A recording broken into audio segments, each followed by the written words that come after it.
자, 다시 돌아와서 게임에서 구조에 대해서 한번 이야기를 드려볼게요. 크게는 이제 사업부가 있고 개발부가 있어요. 여기서부터 시작을 하셔야 되고, 사업부 같은 경우는 이제 뭐 마케팅적인 부분이라든지, 사업이라 그러면 뭐냐면 게임에서 옛날에는 이 사업부가 약했습니다. 왜냐면 잘 생각해 보세요. 옛날에는 패키지 게임이었잖아요. 한번 판매하면 끝이에요. 판매하고 뭐 추가금을 받을 일이 없어요. 그래서 뭐 풀 패키지 게임 해가지고 뭐 6만 원, 뭐 5만 원 이렇게 해서 한번 판매하면은 그걸로 엔딩까지 보고 멀티플레이도 담겨 있고 끝. 그래서 딱히 할 게 없는데, 사업부가 딱히 할 게 없으니까 얘네들이 이렇게 커지지 않는단 말이에요. 근데 요즘에는 이게 왜 커지냐면 모바일로 넘어왔잖아요.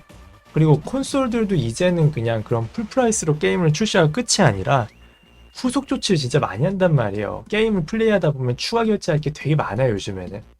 그런 것들을 이제 운영하는 곳인 거죠. 그래서 사업부가 많이 발달했다, 요즘 게임 회사들은. 그래서 거의 반반에 가까워요, 이제. 머릿수도 그렇고 규모도 그렇고 반반에 가까워요. 그래서 개업이라고 썼네. 개발이고요. 그래서 이쪽에서는 그거를 이제 하게 되는 거고, 여기서 이 개입을 진짜 많이 받게 됩니다. 그리고 힘이 세요. 왜냐면 정작 돈을 잘 버는 곳은 여기거든요. 돈을 직접적으로 통제하고 많이 창출할 수 있는 것들 만들어내는 곳이 이쪽이다 보니까, 이제 개발팀에서는 되게 싫어하는 게 뭐냐면 기획팀에서 기획을 해야 되는데, 개발 쪽 기획은, 이 구조는 조금 이따 한 번 더 설명을 드릴게요. 개발 쪽 기획은 게임을 잘 만들고 싶은 사람들이고, 사업 쪽에서는 돈을 잘 벌고 싶은 사람들이잖아요. 그러니까 계속 부딪힌단 말이에요, 둘이. 그래서 여기서 트러블이 좀 많이 생기는 구조가 된다 라는 얘기를 먼저 하고 시작을 해볼게요. 자, 사업부가 있고 개발팀이 있고, 개발팀 같은 경우는 크게는 이제 세 파트로 나뉘죠. 이제 아트가 있고, 우리가 하는 아트가 있고, 기획이 있고, 프로그램이 있습니다. 이렇게 되고, 이제 뭐 우리가 아닌 것부터 얘기를 해드릴게요. 세분화하면 끝도 없어요. 제가 모르는 것도 많이 나올 거고. 뭐 크게는 이제 클라이언트 프로그래머랑 이제 뭐 서버 프로그래머 이런 식으로 나눠요. 요거는 이제 그냥 이제 프로그램 만드는 사람들, 이제 뭐 이렇게 다운받아서 뭐 이제 만들고 누르고 실행시키고 이런 것들 하시는 분들이고, 이쪽은 서버 쪽 하시는 분들이고, 뭐 더 파생되는 것들이 있을 수도 있고 여기서도 또 파생되겠지만, 거기에 대해서는 저도 전문 지식이 많지만은 않고, 또 우리가 지금 다룰 것들은 아니니까 일단 커트할게요.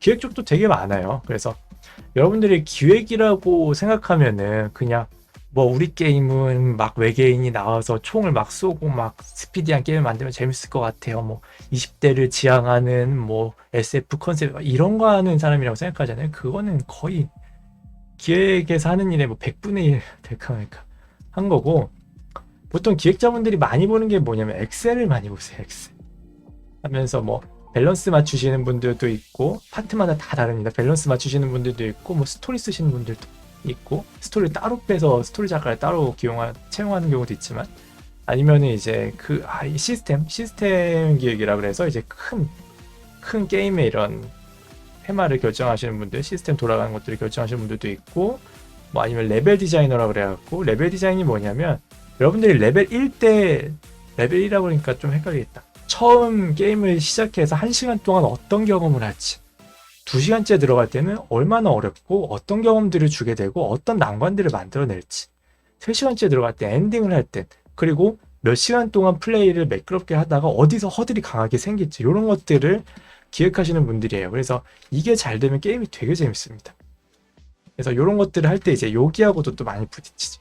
왜냐면 여러분들이 모바일 게임 같은 거 할 때도 예를 들어서 한 레벨 15가 됐을 때 갑자기 허들에 턱 막혀, 보스가 나오면서.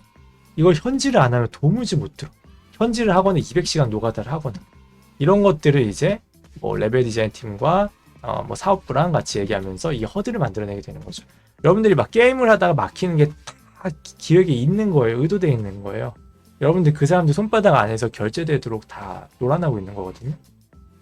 그러니까 요즘에는 이제 게임 볼륨이 많이 커지면서 게임 볼륨이 많이 커지면서 달라졌지만, 예전에 이제 막 모바일 게임이 흥할 때 뭐 별이 되어라, 뭐 몬스터 길 들이기 이런 거 나오기 시작할 때, 그때 이제 스테이지 하나를 깰 때가 대부분 한 3, 4분 정도를 잡았어요. 짧으면 2분, 보통 3, 4분.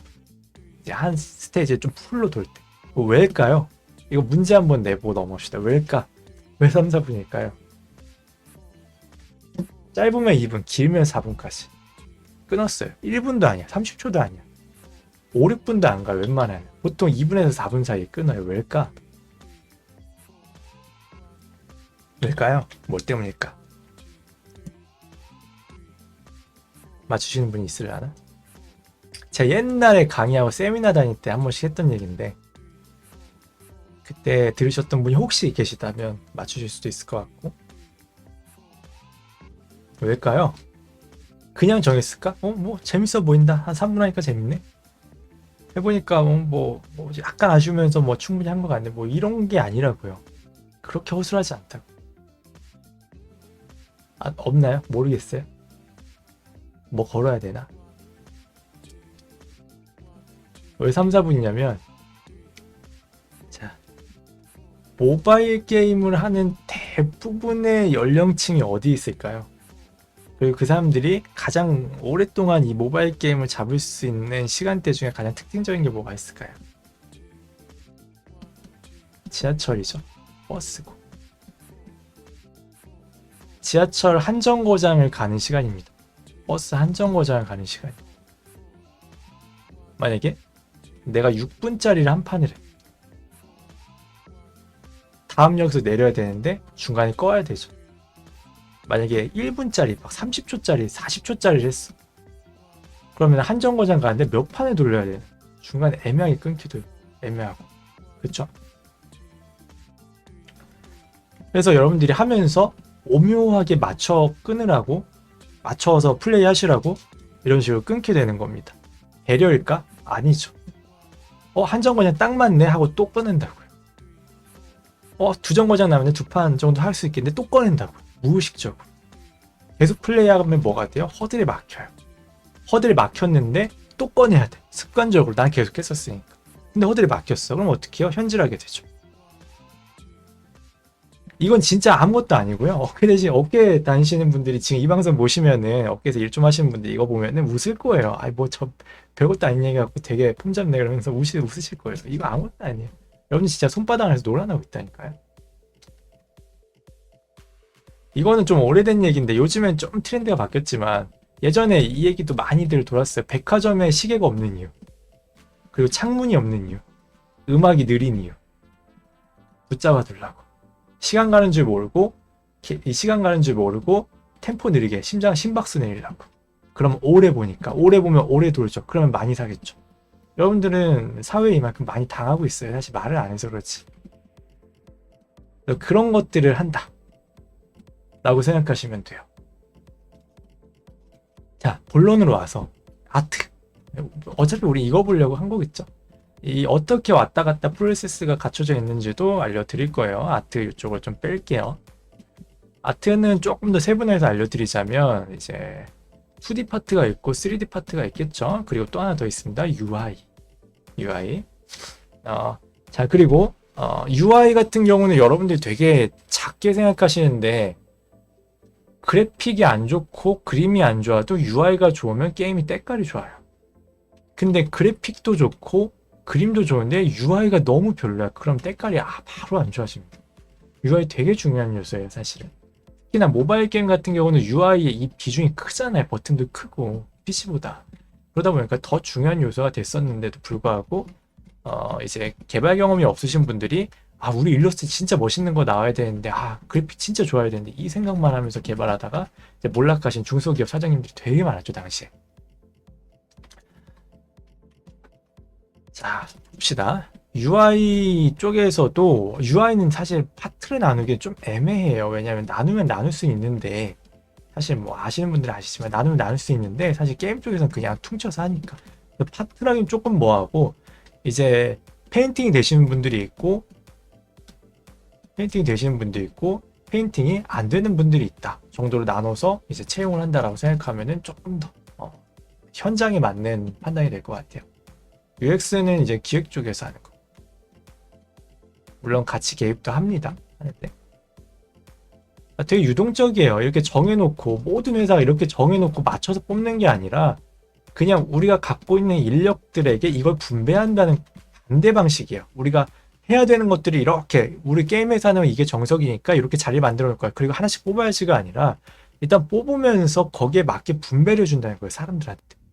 그러니까 여러분들이 자꾸 내가 뭐 해야 되지 하지 마시고 회사가 나한테 뭘 시키려고 하는지를 보시는 게 맞아요.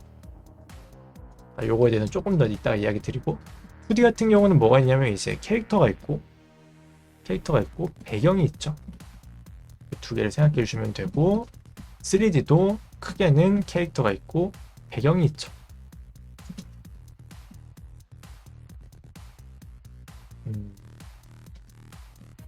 잠깐만 이거 너무 좁아서 지우고 계속 할게요. 그래서 캐릭터 그리시는 분들은 보통 어떻게 되냐면 AD가 있어요. 아트 디렉터는 여기 있죠. 여기 있고 AD가 여기 있고 여기에는 이제 파트장이 보통 있어요. 파트장이 있고 그리고 캐릭터 쪽은 이제 말단 직원들이 있죠. 디자이너들이 있고 이 디자이너 1, 2, 3 배경도 뭐 1, 2 정도 있을 거고 여기도 파트장이 또 있습니다. 이런 식이에요. 그래서 AD 밑에 파트장이 있고 그 다음 말단 직원이 있다 생각하시면 됩니다. 보통 UI 쪽에서 파트장을 쓰는 경우는 흔치 않아요. 대기업에서 이제 팀을 크게 꾸리지 않는 이상 UI 인력도 적고 그렇기 때문에 자 설명을 계속 드릴게요. 보통은 이제 요거는 설명 필요 없죠. 설명 필요 없을 거고 여기도 설명 필요 없을 거고 즉흥이 나서 생각나는 대로 말하는 거라 이 정도고 이제 일을 어떻게 받는지를 알려드릴게요. 여기서 기획이 나옵니다. 일단은 그래서 우리가 이런 게임을 만들 거고 뭐 이러이러한 뭐 프로젝트를 할 거고 또 이런 타겟층을 원할 거고 이런 그림 스타일이 필요하고 이런 그래픽이 필요하다 라고 얘기가 나왔을 때 그쵸 맞아요. 그런 얘기가 나왔을 때 이제 결정이 되고 나면은 이제 각자 작업이 다 들어가겠죠. 거기서 이제 캐릭터 기획이란 게 나와요. 캐릭터 기획서가 나와요.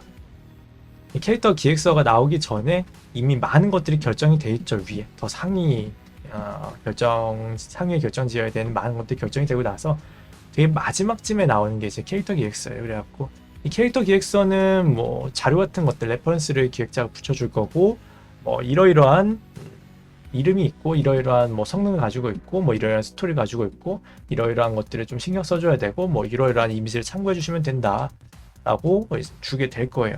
제가 수업하거나 할 때는 이걸 좀 보여드리긴 하거든요. 제가 예전에 하던 것들을 외주받았던 외주기획서라든지 게임 기획서 같은 거 보여드리긴 하는데 여기서는 방송이라서 보여드릴 수가 없을 것 같고 그래서 어떤 것들은 이렇게 상세하게 해주시기도 하고 어떤 것들은 그냥 뭐 예를 들어서 오버워치에 나오는 뭐뭐 같은 캐릭터 해가지고 사진 한 3개 붙여주고 한 2줄 쓰고 그냥 툭 던져주기도 해요.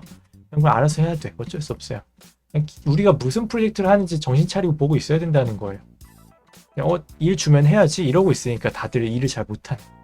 이렇게 되면 이런 분들 되게 많아요. 신입 때 이제 아직 시야가 좁으니까 그냥 주는 것만 하려고 그냥 가만히 입 벌리고 하고 뭐 할게요 하고 기다리고 있는 분들 진짜 많아요. 우리가 전체적으로 뭘 만들고 있고 어떻게 흘러가고 있고 그 중에 내가 뭘 맡았는지 정확히 알면 그냥 이렇게 던져줘도 할 수 있거든요. 그래서 그거를 이제 염두하고 있으니까 이제 기획자분들이 그렇게 주시는 거고 그리고 보면은 이제 게임을 해본 사람들이나 이해할 수 있는 기획서들도 많이 와요. 실제로 게임을 안 해보신 분들은 게임 회사에 가시면은 서로 힘듭니다. 그래서 준비가 좀 된 채로 가주셨으면 좋겠고 어쨌거나 이제 캐릭터 기획서가 오면은 받고 원화 작업을 합니다. 원화 영어로 이제 컨셉 아트라 그래요. 컨셉 아트랑 원화랑 다른 건 줄 아시는 분들이 있는데 사과랑 애플이랑 같은 것처럼 원화랑 컨셉 아트랑 같은 거예요. 아시겠죠? 그래서 원화가 뭐냐면 3D 설명서라고 생각하시면 돼요. 이건 3D 설명서. 3D로 작업을 해야 되는데 3D는 이제 모델링 3D로 입체 구현을 하는 거, 3D 툴로서 어떤 입체 공간을 구현하는데 이제 특화되신 분들이잖아요. 이분들이 디자인 감각도 갖고 계시지만 전문 디자이너들보다 아무래도 조금 약할 수밖에 없단 말이죠. 그래서 디자인적으로 훌륭한 것들을 디자인해 내면은 그것들을 이제 3D로 구현하시는 분들이에요. 이걸 받아서 이렇게 흘러가게 되는 겁니다. 아시겠죠? 다만 이 과정에서는 원화가들이 우리 회사의 그래픽 스타일과 3D 모델러들의 역량과 스타일을 다 고려해서 최대한 좋은 작업물로 뽑아낼 수 있는 원화를 작업해 줘야 돼요. 그건 역시도 우리의 3D 팀과 이런 기획적인 부분들, 프로그래밍적인 부분들을 다 고려해서 작업을 해줘야 된다는 거죠. 그러니까 다 파악하고 있어야 돼. 어쨌거나 3D에서 우리 그래픽 스타일상 구현이 안 되는 부분이 있고, 이런 부분은 그림으로 그리면 예쁜데 우리 그래픽 스타일에서 안 예쁜 부분도 많을 거고, 그러면서 제약사항들이 되게 많이 생깁니다. 그리고 프로그래밍적으로도 우리가 뭐 어깨에다 뭘 붙여야 되는데 이 이상 튀어나가면은 구현하기가 좀 힘들다라든지, 아니면은 이런 색깔과 이런 색의 조합들은 불가능하다든지, 아니면 빛나는 것들은 또 불가능하다든지, 이런 프로그래밍에서 있어서의 구현이 불가능한 부분들도 있어요. 그런 것들은 3D에서는 되는데 이제 우리 프로그래밍에서 구현이 안 되는 거예요. 그런 것들을 다 제한사항을 둔 채로 작업을 해야 하기 때문에 만만치가 않은 거죠. 잘 그리는 게. 그래서 이직을 하실 때, 이거는 조금 여담이지만, 이직을 하실 때 대부분 그냥 개인이 집에서 그린 작업물 말고 회사 작업물을 진짜 실력으로 봐요. 왜냐면 이런 제약사항들이 많은 상태에서 뽑아낸 거기 때문에. 거기다가 이런 제약사항들 플러스 기간까지 짧고, 제가 AD로 있을 때는 진짜 이틀씩 드리고 3일씩 드리고 그랬어요. 마음 좀 썼다 하면 이제 3일 드리고, 지금 급해 하면 이틀 드리고, 그 안에 이제 일러스트 뽑아야 되는 거예요. 저희는 이제 그때 막판에 많이 했던 거는 이제 상반신이었거든요. 이렇게 해서 허벅지까지 잘리는 거, 이렇게 밑에 다리 있고, 이렇게 해서 한 이틀씩 드리고 2일씩 드리고 작업하고 그랬었어요. 그 상황에서 이거 다 고려해서 해야 되는 거죠. 그런 식으로 들어간다. 그리고 3D로 넘어가서 이제 모델러분들이 이제 착착 작업이 끝나면은 이제 프로그래밍으로 들어갑니다. 그럼 프로그래머분들이 이 3D 파일들을 받아서 이렇게 누르면 이렇게 움직이고, 저렇게 누르면 이렇게 움직이고, 막 몇 초 지나면 이렇게 되고, 이런 것들 이제 구현을 해주시는 거예요. 그러면 그게 완성이 되면은 이제 빌드한다 그래요. 이런 것도 용어들을 또 알려드릴 건데, 뭐냐면 이제 APK 파일 있죠. 우리가 안드로이드가 APK 파일이고 뭐 애플 쪽은 조금 다를 텐데 뭐 비슷한 거 있죠. 그래갖고 다 작업이 되고 프로그래밍이 딱 마감이 되면은 APK 파일로 빌드한다 그래요. 그래서 빌드해가지고 기획으로 다시 가는 거죠. 기획으로. 그럼 기획자분들이 그 플레이하면서 테스트를 해요. 그러면서 다 된 것들을 쭉 플레이 해보고 테스트도 해보고 하면서 이제 QA 한다 그러거든요. 그래서 그런 식으로 테스트 해보면은 수정사항 있으면 다시 수정사항을 뿌려주고, 없으면 다음 작업 들어가게 되는 거죠. 이 사이클이 계속 돌게 됩니다. 자, 근데 여기서 생기는 많은 문제점들이 좀 있어요. 뭐냐면 여러분들 이제 신입으로 가잖아. 신입으로. 그 힘이 없어. 그러면은 3D 분들도 그냥 모델링만 하는 게 아니라 이분들도 미적 감각이라는 게 있단 말이에요. 꽤 있어, 생각보다. 그러면은 내가 디자인을 못하면 이쪽에서 답답해요. 이거 내가 하는 게 낫겠는데? 이게 낫겠는데? 이렇게 된다고요. 그리고 만약에 또 나도 나 나름의 내 스타일이 있고, 그래픽 아트 하시는 분들, 그림 그리시는 분들 많은 스타일이 있고, 내가 기준이 있는데 그랬는데 자꾸 이건 아니래, 잘못됐대. 그러다가 이제 싸우시는 경우들이 되게 많습니다. 이제 3D랑 이제 원화가랑 이렇게 싸우시는 분들이 많고, 또 보통 힘이 이쪽에 있을 경우에는 이쪽 발언권이 많이 없어지기 때문에 그런 것도 많이 힘들고요. 그리고 기획하시는 분들이 이제 짬밥이 안 되니까 기획서 대충 던져주는 경우도 되게 많아요. 그리고 못 그리면 니 탓, 그런 경우도 되게 많아요. 그런 경우는 센스가 있으면, 우리가 무슨 게임 만드는지 게임도 평상시에 많이 해봤고 센스가 있으면 우리 프로젝트를 빨리 이해하고 좀 센스 있게 잘하면 크게 문제없이 넘어갈 수 있는 부분이기도 하죠. 그렇게 된다. 그래서 이렇게 기획 주시는 분들이랑 좀 싸우는 경우들이 있고, 모델러분들이랑 싸우는 경우들이 꽤 있다. 그리고 배경도 배경 같은 경우도 이 3D 같은 경우는 막 각도별로 어디서 봐도 예쁠 수 있게 구현을 잘해줘야 되거든요. 그래서 모델러분들이 훌륭한 경우가 많이 있는데 이제 모델러분들이 센스가 없다 만약에. 근데 원화가가 실력도 없다, 가치 없다. 그러면은 되게 사실적이고 그래픽 기술적으로는 좋은데 예쁘지 않은 모양새가 돼버려요. 예를 들면은 반대로 3D의 큰 기술은 많이 안 들어가지만 아트팀이 너무 훌륭할 때 나오는 작업물이 뭐냐면 전이라는 게임이 있어요. 플레이스테이션용 게임인데 요런 전이 한번 해보세요. 되게 명작 게임입니다. 굉장히 아름답게 잘 표현되어 있어요. 이런 거. 딱 봐도 무슨 느낌인지 알겠죠. 이런 것들이 엄청난 3D 그래픽과 기술이 많이 들어가지는 않지만 아트팀의 실력이 너무 훌륭할 때 이런 작업물이 나오게 됩니다. 그러면 창피할 것 같다고요? 이거 갖고 창피하면 일 못해요. 그러니까 맨날 말하잖아요. 제 방송 보시는 분들은 두 패로 갈려요. 취업해본 적이 없고 사회생활이 없으신 분들이 보통 말을 왜 이렇게 세게 하지 하시는 분들이 많이 있고, 취업해보고 사회생활 좀 해보신 분들은 저게 뭐가 세다는 거야? 라고 말씀을 하세요. 이 정도는 창피한 축에도 안 끼고 그냥 그렇구나. 기분이 나쁘면 싸울 수 있고 너무 자꾸 딴지를 걸려. 그런 느낌인 거죠. 여러분들이 조금 이제 가시면 강해지실 거고, 그리고 이제 프로그래머랑도 소통이 당연히 됩니다. 아까도 이야기 드린 것처럼 프로그래밍 쪽에서도 아트에 대한 제약사항들을 걸어요. 예를 들어서 우리가 뭐 소스란 걸 만들어주게 됩니다. 예를 들어서 2D 게임을 만들어요. 그러면은 이런 걸 하게 될 거예요. 본 적 있을 거예요. 이렇게 사각형으로 해가지고 정사각형으로 해가지고 여기에는 얼굴 소스가 이렇게 있고 여기에는 헤어스타일 1번, 여기는 헤어스타일 2번, 꽁지머리요. 그리고 여기는 몸통이 이렇게 달려있어. 그리고 여기는 어깨 갑옷 1번, 그리고 어깨 갑옷 2번, 여기는 다리 달려있고, 요런 소스 한번 보신 적 있을 거예요. 이런 거. 그냥 많은 예시 중 하나예요. 예시 중 하나인데 그냥 이것만 쓸 수도 있고 요거를 이렇게 하고 가져와서 쓸 수도 있고, 이런 것들이 이제 아트팀이 전달을 해주면은 프로그래밍 팀에서 이렇게 잡아가지고 이렇게 해서 꼈다 뺐다 할 수 있게, 이렇게 잡아갖고 꼈다 뺐다 할 수 있게, 이런 것들 막 꼈다 뺐다 할 수 있게 프로그래밍을 해주는 거죠.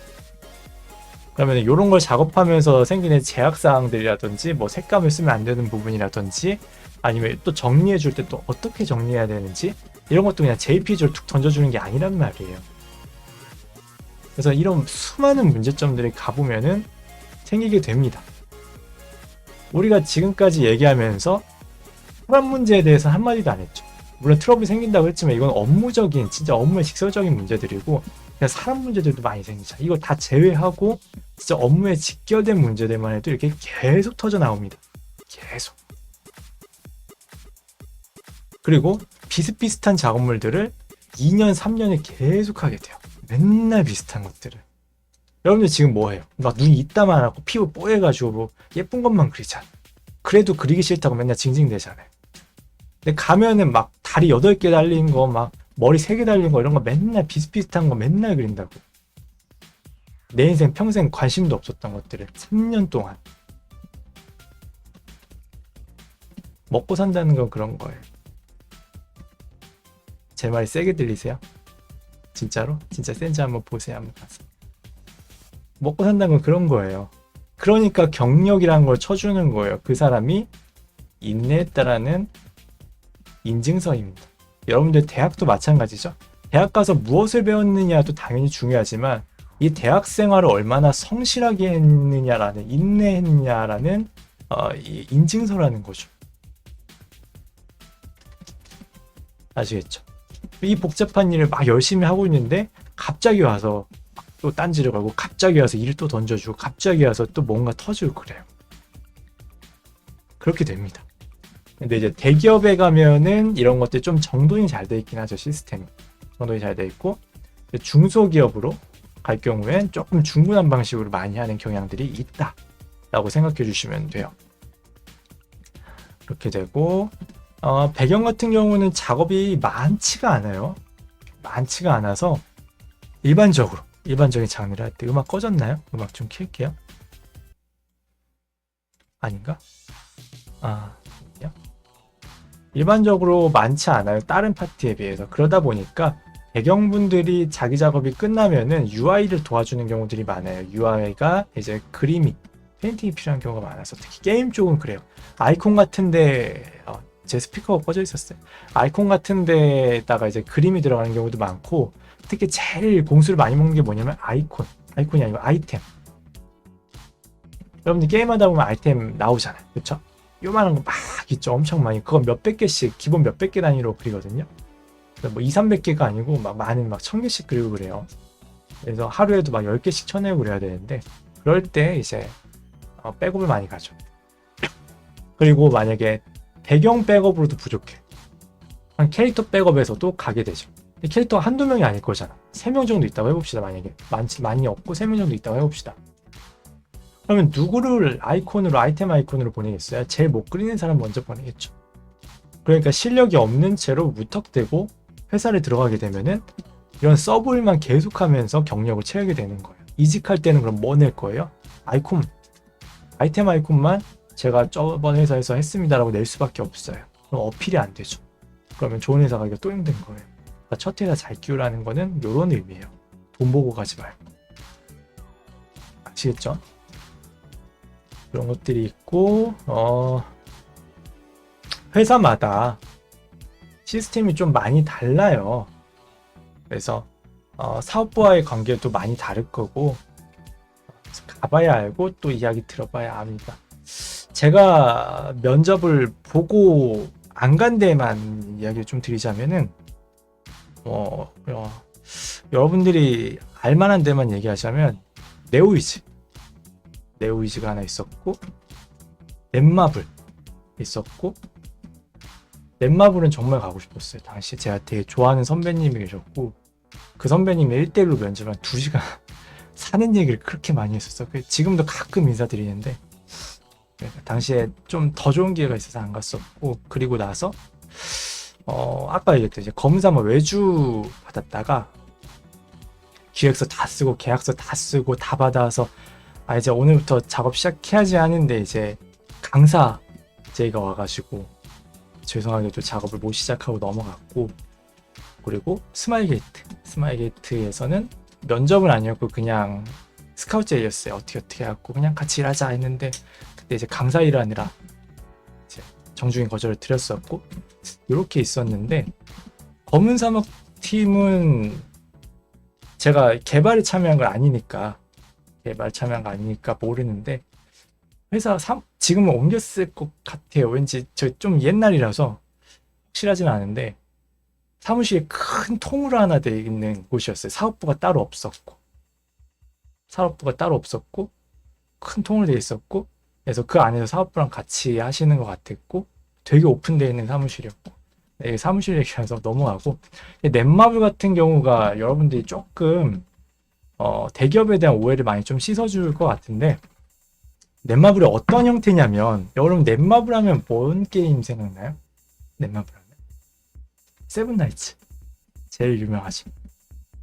세븐나이츠가 이제 2가 나왔는데 이제 원조였던 원 같은 경우로 보면은 이제 넥서스에서 개발한 거란 말이에요. 근데 넥서스가 이제 제 지식이 조금 틀렸을 수도 있어요. 이제 저 오래되기도 했고 그래서 원래는 넷마블 회사가 아니었었어요. 넥서스란 데는. 그런데 이제 세븐나이츠를 개발하면서 이제 넷마블의 품으로 들어간 케이스였어요. 넷마블 들어가서 이제는 넷마블 넥서스라고 하죠. 그러면서 세븐나이츠가 흥행을 하게 됐는데 넷마블 같은 경우 저 구로에 있어요. 그래서 넷마블 써있고 한 17, 8층? 20층 이내였던 것 같아요. 그래갖고 꼭대기쯤에는 상층쯤에 이제 카페가 크게 하나 있고 밑에가 이제 공장처럼 돼 있어요. 그러니까 어떤 구조냐면 대기업인데 본체가 있고 대기업의 본체가 있고 그러니까 회사들을 계속 사와요. 이렇게 데려와. 그래서 자체적으로 만드는 팀도 있고 가능성 있는 팀을 막 가져와요. 그래서 경쟁을 시켜요. 그 안에서. 그래서 안 되는 팀은 계속 드랍시키고 되는 팀은 계속 돈을 부어넣고 안 되는 팀 계속 드랍하고 계속 부어놓고 또 데리고 불어넣고. 그래서 진짜 무한 경쟁과 공장 체제를 가지고 있어요. 그러니까 여러분들이 대기업이라 그런, 최근은 모르겠어요. 최근 2, 3년 동안 제가 못 들어서 모르겠는데 그때까지만 해도 그랬었어요. 넷마블이 한참 이제 떠오르기 시작할 때였죠. 대기업 그때였는데, 여러분들이 대기업이라 그러면은 뭔가 잘 갖춰진 체계에 이 혼혈을 다한 이 핵심 프로젝트를 가지고 막 고급 인력들이 막 다 들어와서 어떻게든 성공시키고 이런 구조를 생각하시잖아요. 그렇죠? 들어가면 어떻게든 되겠지 이렇게 생각하시는데, 넷마블만 해도 당시에 거의 막 정말 많은 팀들이 많이 드랍이 되고 사라지고 또 새로 생겨나고 사오고 이런 케이스가 많았다라는 거죠. 근데 여러분들이 생각하시는 그런 기업 같은 경우는 이제 NC가 그런 이제 우리는 NC다라는 프라이드가 되게 강한 회사예요. 그래서 핵심 과제를 놓고 거기에 많은 고급 인력을 놓고 어떻게든 성공을 고급으로 시킨다, 고급 인력으로 성공을 시킨다 라는 자존심을 좀 갖고 있는 것이고, 넷마블은 경쟁 체제를 통해서 성공할 사람들을 배출해내겠다, 성공할 팀을 배출해내겠다, 많이 사오고 만들고 없애고 하면서 배출해내겠다 하는 이런 좀 대립이 많이 되는 느낌이었고,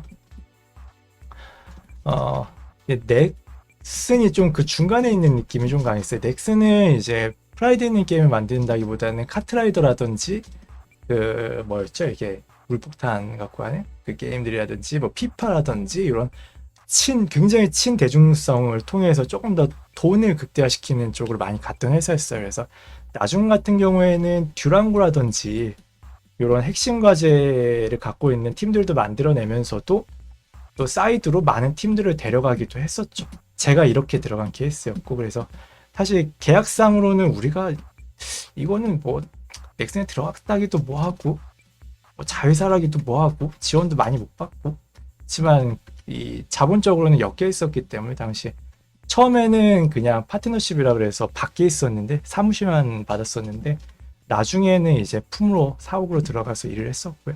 그러면서 계약 사항도 많이 바뀌었고 돈도 공유하고 인력도 공유하고 그렇게 됐었어요. 그런 케이스였고, 네오이즈는 좀 정석적인 대기업의 모습을 띄었던 걸로 기억하는데 되게 옛날이라서 저도 이거 거의 신입 때쯤이라서 기억은 잘 안 납니다.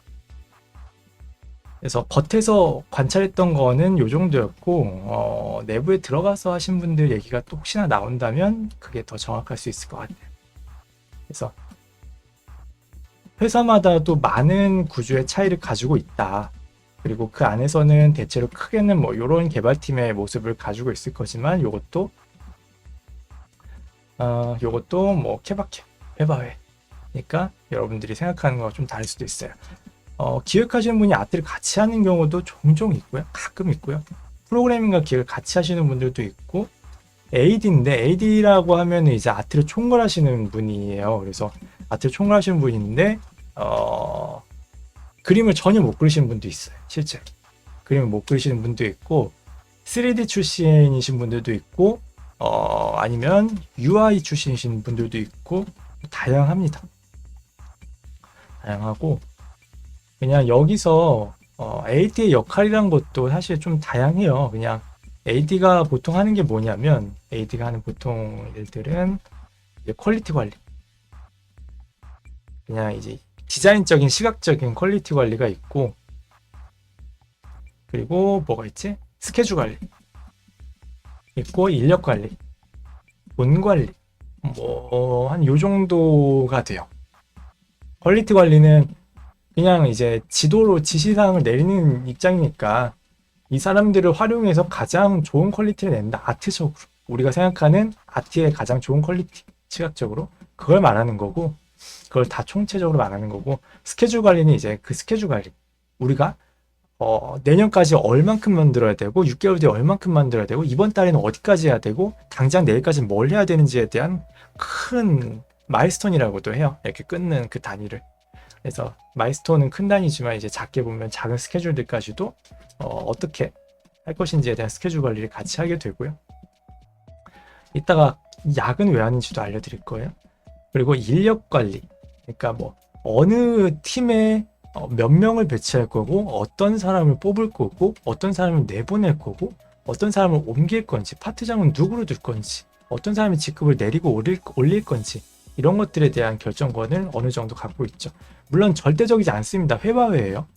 대부분 많이 한다고 하지만 뭐 위에 PD가 있어요. 사실 이 세 파트를 다 총괄하는 PD가 있는데 AD라고 해서 모든 걸 결정하는 게 아니라 PD가 더 많이 개입할 수도 있고 그냥 전권을 줄 수도 있어요. 그거는 사람마다 다른 거예요. 그냥 사람마다 능력이 다르니까. 그래서 인력은 그렇게 꾸리고 돈 문제. 그래서 만약에 돈 같은 경우도 AD한테 돈에 대한 권한은 어느 정도 줬어. 저 같은 경우도 이제 어느 정도 예산을 받고 이 안에서 원화가들을 꾸려봐라 라는 얘기들을 해주셔가지고 그거 가지고 했었는데 그런 것들에 대한 예산 관리 같은 것도 같이 하게 됩니다. 근데 이런 것들은 이 사람의 능력에 따라 다른 거예요. 그래서 아까도 처음에 얘기했지만 이 자리들을 그냥 쫙 박아놓고 여기 맞춰서 이렇게 뽑아서 꽂아 넣는 게 아니라 일단 되는 대로 우리가 할 수 있는 만큼 뽑아보고 이 사람들에게 적당히 분배를 이렇게 시키는 거예요. 일을. 회사니까. 세상 일이란 게 그렇게 짜여져 있지 않고 쉽게 다 꼭꼭 맞춰져 있지 않다는 거예요. 우리 중에도 그러신 분들 되게 많죠. 내가 정한 대로 돼야만 행동하시는 분들. 이거 없으면 잇몸으로 해야 돼요. 언제나. 그래서 AD는 관리자다. 그림을 못 그리는데 다른 능력으로 왔다 하면은 퀄리티 관리는 못하지만 스케줄이나 인력, 돈 관리를 하게 되는 거죠. 퀄리티 관리는 각 파트장한테 맡기는 거예요. 저 같은 경우는 이제 처음에 AD 됐을 때는 나이가 많지 않아서 이제 요 정도만 관리를 하다가 나중에 사장 대표님이나 PD님들이 좀 인정을 해주셔서 이렇게 뒤에서 같이 받기도 했었어요. 이렇게 유동적으로 쓰이게 되는 거죠. 처음에 이제 2개만 할 때는 나머지 부분들을 이제 PD님이 다 해주시는 케이스가 됐었고 다른 팀들도 다 마찬가지가 되는 겁니다. 아시겠죠? 그래서 유동적이다. 고정 업무는 저 정도가 되겠지만 그것도 유동적으로 진행한다 라는 겁니다. 그렇게 되고 또 여러분들이 궁금해하실 만한 게 뭐가 있을까? 뭐가 있을까? 면접관으로 나갈 때 이제 보통 2차까지 많이 있잖아요. 실무자 면접이 있고 또 다른 거 뭐라 그러죠? 관리자가 아니고 아무튼 직급 좀 높으신 분들하고 하는 면접이 있는데 실무자 면접이 보통 이 파트장이나 AD들이 좀 많이 나와요. 여기서 1차적으로. 그리고 이제 그 다음 면접이 뭐 중소기업이면 대표님이 나온다든지 임원 면접 그쵸 잘하셨다. 임원 면접이 이제 대표님이라든지 PD님이라든지 이사님이라든지 이런 분들이 좀 나오게 되는 거죠. 아시겠죠? 그래서 당연히 실무자 면접은 실무와 관련된 업무와 관련된 얘기들을 많이 하고 임원진 면접은 사람 자체를 많이 봅니다. 보통 그렇게 되고요. 면접관 이야기도 해드릴게요. 자, 야근하는 얘기부터 해볼게요. 그 전에 면접관 얘기 전에 아닌가? 면접관 얘기를 먼저 해 매끄러울까요? 면접관 얘기 먼저 해야겠다. 그러면 이제 저 같은 경우도 면접을 본 거보다는 제가 면접관에 들어간 게 더 많았어요. 왜냐면 대표님이 다 저시키시더라고. 사실 면접이라는 게 대단한 거는 없어요. 사실 제가 뭐 잘나서 한 게 아니라 PD님이나 대표님들이 안 나가고 싶어서 네가 일단 봐 이렇게 된 거라. 대기업이라고 뭐 대기업 중에서도 이제 좀 다른 게 인사팀이 따로 있어서 인사팀이 나와서 이렇게 들어오시죠 해갖고 먼저 보는 경우도 있고요. 그렇게 봤던 경우도 있고 제가 아까 얘기했던 넷마뷰 같은 경우에는 각 팀이 그냥 제각각 자기 재량껏 면접을 보는 경우였어서 그럴 경우 인사를 거치지 않고 갔었기 때문에 방금 같은 제가 그냥 네가 좀 가봐 이런 상황들이 충분히 나올 수 있게 되는 거고요. 그래서 이후로 뭐 AD 달고 하면서도 계속 제가 다니게 됐었고 뭐 별건 없어요. 사실 없고 여러분들이 생각하는 그런 거고 긴장은 서로 다 됩니다. 왜냐면 우리도 내가 나감으로써 우리 회사의 이미지를 내가 대변하는 거기 때문에 긴장이 충분히 되고 이 사람이 좋은 인재일 경우에 우리도 잘 보여 이 사람을 데려올 수 있으니까. 그래서 면접은요 일방적으로 잘 보이기 게임이 아니라 서로 마음 맞기가 중요한 거예요. 그러니까 우리가 연애를 할 때도 한쪽이 좋다고 되는 게 아니라 서로 맞아야 되잖아요. 그것처럼 기업과 인재도 서로 맞아야 돼요. 그러니까 한쪽에 비맞추기 게임이 아니라는 걸 꼭 아셔야 되고요. 신입분들 긴장 정말 많이 해서 망치는 경우도 많이 보고요. 그래서 청심환 같은 거 드시고 가세요. 그거라도 먹고 침착하게 할 말 다 하는 게 맞아요. 그래야 면접관도 좋아요. 면접 팁 다음에 조금 더 알려드릴게요. 이건. 그리고 야근하는 이유에 대해서 짚어드리자면 아까 스케줄 관리라는 얘기를 했잖아요. 그렇죠? 스케줄 관리.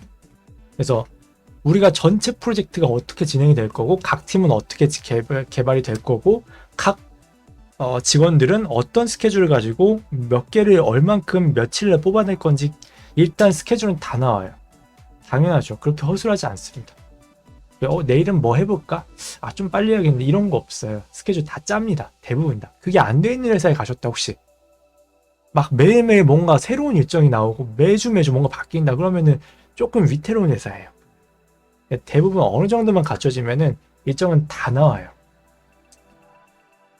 그래갖고 그거를 갖고 개발을 하는 게 일반적인데 문제는 뭐냐면 진짜 회사에 가면 정말 많은 문제들이 생겨. 아까 지금 거의 11시 30분 1시간 반이 됐잖아요. 우리 이 얘기한 지만 거의 1시간이 넘었잖아요.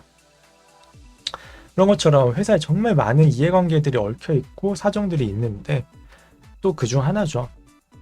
돈 문제가 생겨요. 회사라는 거예요. 자, 회사에 대해서 한번 생각해 봅시다. 회사를 누군가 차렸어. 대표가, CEO가 회사를 차렸어. 근데 자, 여러분들 연봉 한 3천만 원만 잡아봅시다. 직원이 10명이에요. 그럼 연봉 3천만 원이면 1년에 얼마나 간다는 소린가요? 3억이나 간다는 소리죠. 1년에만. 인건비만 3억이지 부가적인 비용들이 분명 있을 거잖아요. 사무실도 빌려야 되고 뭐 어디 나갔다 출장도 다녀야 되고 뭐 또 해야 되고 그러면 이제 막 5억 넘어간단 말이죠. 이러면. 근데 이 돈이 갖고 있는 사람이 거의 없어요. 사실 거의 없어요. 사장님이라고 돈이 진짜 막 넘쳐나가지고 다들 사업하는 게 아니란 말이에요. 그럼 이 돈 어디서 끌어와요? 근데 이거는 중소기업 사장님뿐만 아니라 대기업 대표님 돈으로만 끌어서 쓰는 그런 개념이 아니에요. 여러분들 아직 잘 모르실 수 있지만 어려서 그런 개념이 아니야. 그럼 어떻게 해야 되냐? 이걸 투자를 받아요. 지원을 받고. 그러니까 여러 시스템들이 좀 있어요. 국가 지원도 있고 있는데 대표적인 게 이제 투자죠, 투자.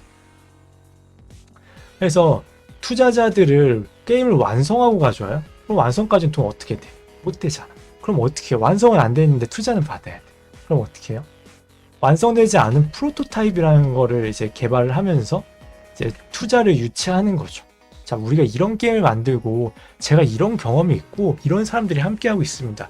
투자를 해주시면은 우리가 이걸 이렇게 성공시켜서 불려드릴 수 있습니다가 되는 거예요. 그쵸? 근데 그게 방금 이야기한 것처럼 완성하고서 되는 게 아니라 그 중간중간에 계속 공개를 해야 된단 말이에요.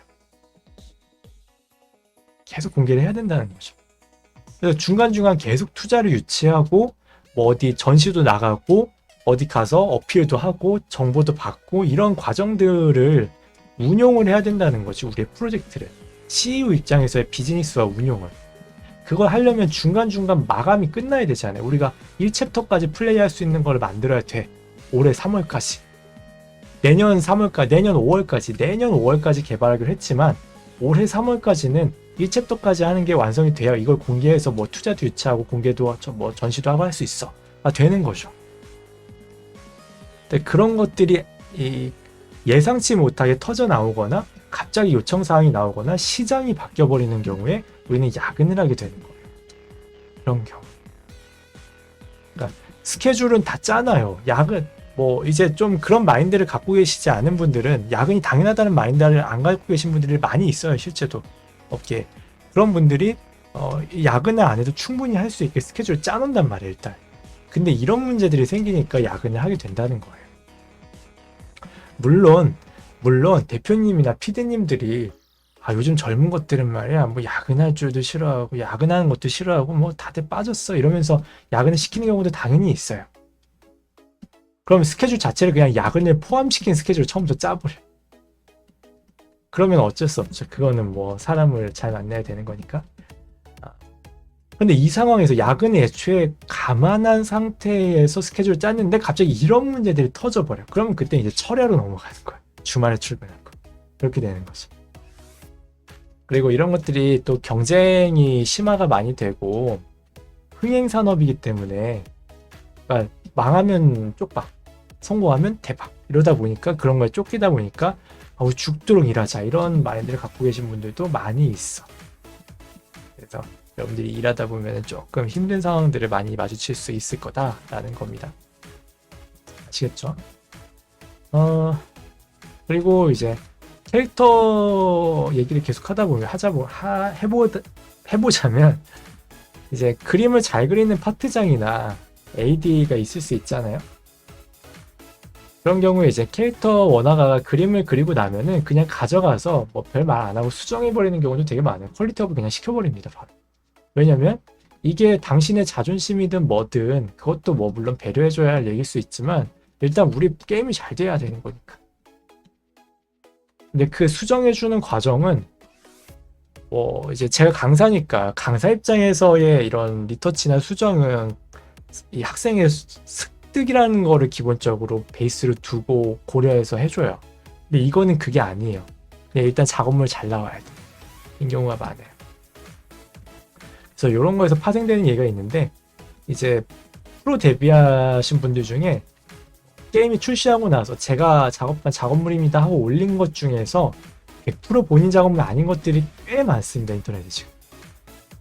그래서 뭐 A님이 자기 이름으로 뭐 우리 회사 작업물이 애매모호하게 말합니다. 이럴 때 보통 보면은 조금 찌르시는 분들, 우리 회사 작업물이다라고만 말하고 올리죠, 자기 계정을.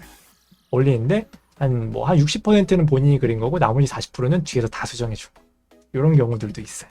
그럼 와, 존재는 진짜 많이 넣으셨어요, 너무 잘 그리셨어요 하면 이제 이렇게 하나 날려주시죠. 이런 경우도 많이 봅니다, 실제로 업계에서. 왜냐면 뭔가 말하기는 좀 그렇고 칭찬이니까 받아는 되어야 됐고 이런 경우들 많이 있습니다.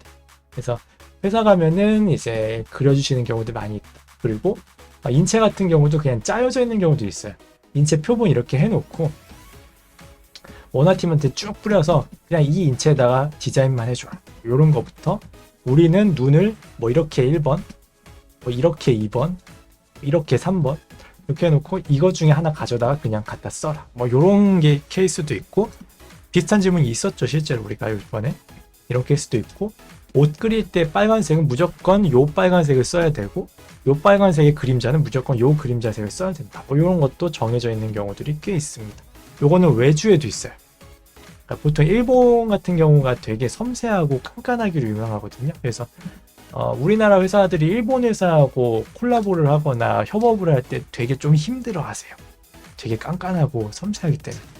그래서 이렇게 외주를 받거나 이제 개발을 할 때 색깔부터 펜선의 두께 같은 거까지도 전부 다 디렉팅이 돼서 나오는 경우들이 있어요. 정해져가지고 내가 결정을 못하고 그런 경우가 있다 라고 생각해 주시면 되고, 들어본 적 없는 얘기들 많죠. 엄청.